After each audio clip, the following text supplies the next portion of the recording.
Yeah, at Google, overall, well, first of all, just to set the narrative, and I'll spend more time on Google Cloud than I will on overall Google. But I think people were really fearful of the big ad collapse after seeing what how Snap did, right? And people were super worried. Now, Meta came out after Google, and they laid a giant egg, but Google's really the bellwether for this, and they're not just ads; they're a ton of content too. Because when you look at, their ads are about a 7 billion. Google search is $35 billion business.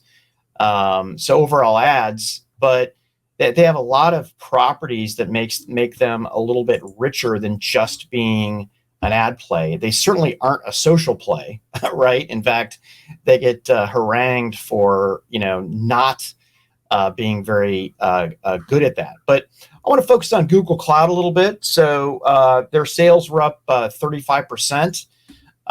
Not great. I guess when you look at them as a leader, but a distant third place, right? You would want to see 40-50% growth, but big growth is big growth. I think it's good business. I think Google Cloud's biggest challenge in translating the big deals and the big backlog they have into revenue is customer success. Customer success group, and I just don't think they have enough people to be able to fill those gaps. There's a lot of stories of Google signing billion-dollar deals, and then they're $50 million in on the revenue. But I have been super impressed with how good they've become on the analytics, data, AI, and ML. And in many ways, I have talked to a bunch of CIOs across the world. I'm not saying that sarcastically; it's the truth. Who are looking at Google as a potential number one or number two cloud provider for them, and it takes time, right? Thomas Kurian hasn't been in the helm long enough. Cloud is over 10 years old, and TK's TK's the right guy for the job, but he's only been in for 3 years. So it is going to take some time, but they are growing.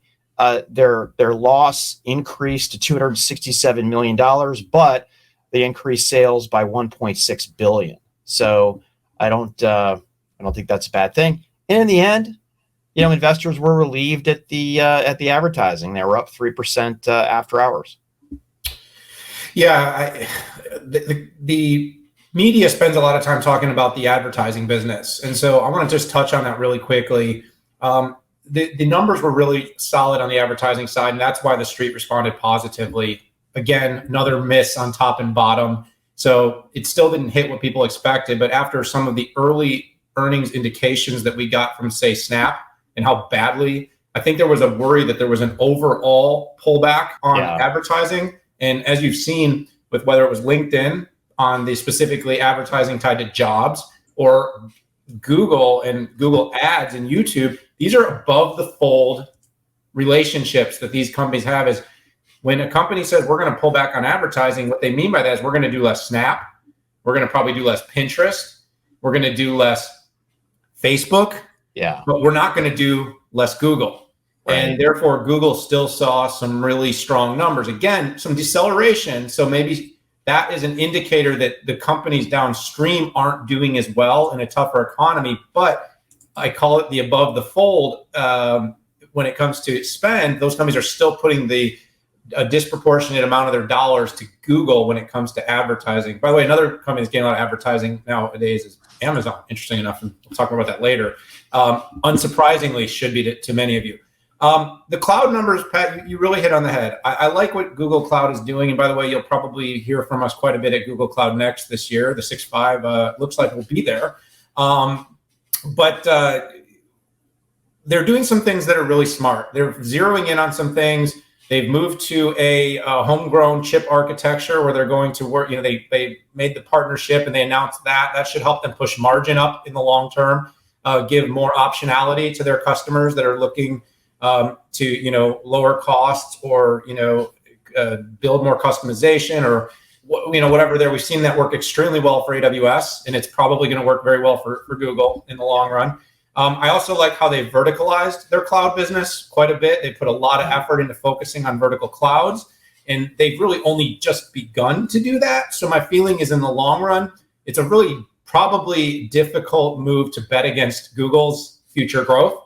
A couple of things I think I would have liked to see them continue to narrow losses, but when you have the sort of piggy bank in your business that is the advertising business, I think Google can be pretty strategic. They know that the cloud business is still pretty small proportionately, and they can spend money. They're spending on infrastructure, they're spending on marketing, they're spending on expansion, because they know from a law of large number standpoint, they have to grow a lot more and a lot faster to start getting the critical mass. So while they didn't narrow losses this quarter, they did still see 30+% growth, and I think that was a good result. So overall, a really strong quarter for Alphabet, and another company that landed above the fold.